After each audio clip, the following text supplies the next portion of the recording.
Hey, I want you to open up to Hebrews 11. We're going to look at verse 16.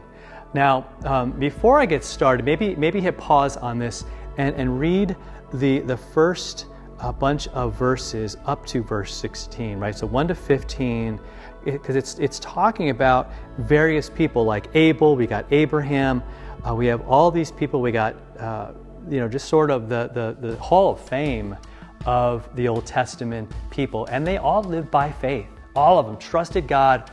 They often didn't know where they were headed, and they just kind of took God at His word. Abraham, where am I supposed to go? Well, go. I'll tell you. I'll lead you, and he did, and he blessed all of us right through all of those people, all of those lives, all those circumstances.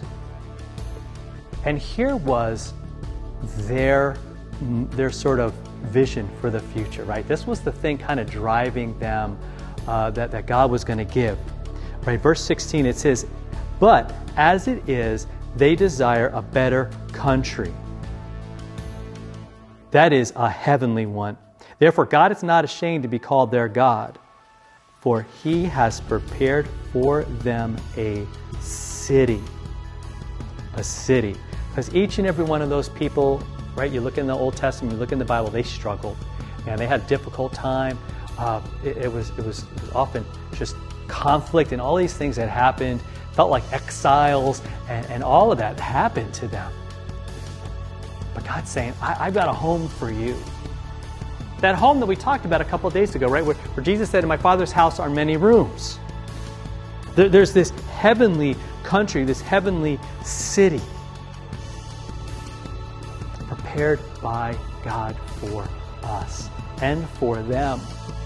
So isn't that cool? We kind of have that in common with all of those people that we would look back on and go, man, what an incredible life of faith that they lived. But when you look deeper into their lives, all of them, they all had their struggles. They had their moments, right? All of them. Out and out sins that they committed. Times where they didn't trust God. But what the writer of Hebrews is focusing on is really the faithfulness of God. And all those guys did was respond, right? As imperfectly as they did. Because the point is not my performance. The point is not my response as much as it is God's. God's holding out that future. God's saying, look, here's this city, this new Jerusalem that's coming. This home of righteousness where God will be our God and we will be His people. We will see Him face to face. What a beautiful, awesome thing that I pray inspires you today. Because maybe what you're facing right now is just awful. And you're like, Pastor, you have no idea like how bad it is and how difficult. Yeah. And again, I hear it. I hear you. It's awful. But we're not alone, right? We join various people throughout history that have had that same struggle, but knew that Jesus died for them, that knew that God was faithful and He is there.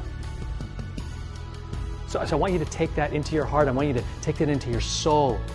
Take some time today, as much as it takes, just to let it sink in that you have this promise, right? This better country, this heavenly one.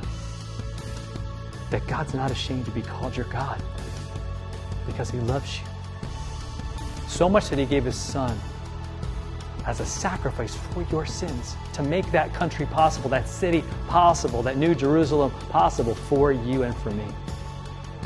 All right, so let's just take that in and live that out. You have a great rest of your day, and we'll talk to you next time.